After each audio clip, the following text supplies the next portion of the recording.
Good morning friends. இன்றைக்கி நம்ம வீடியோவில் மாடி தோட்டத்தில் வளர்க்கக்கூடிய 5 பழங்களை பற்றி பார்க்கலாங்க. முதலாவது ஸ்ட்ராபெரி வந்து நல்ல வெயிலில் விரும்பக்கூடியது தாங்க.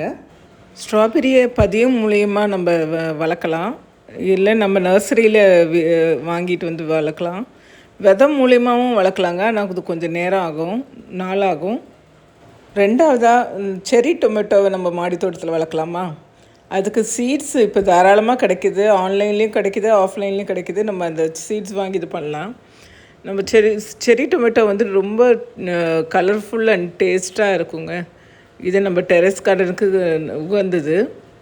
தேர்டாக மாடி தோட்டத்தில் எலுமிச்சம் வைக்கலாங்க. இது மரம்னாலும் இது தொட்டியில், பெரிய தொட்டியில் வச்சா இது நல்லா வளருது. இப்போ முட்கள் இல்லாத ஒரு வகை செடி, லெமன் செடி மார்க்கெட்டில் அவைலபிளாக இருக்குங்க.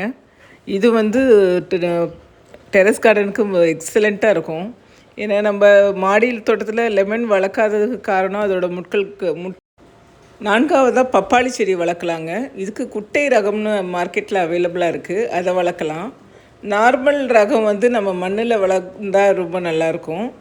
குட்டை ரகத்துலேயே நிறைய காய்கள் வருதுங்க. அதுக்குரிய உரம் சரியாக கொடுத்தோம்னா நல்ல விளைச்சலை பார்க்கலாம்.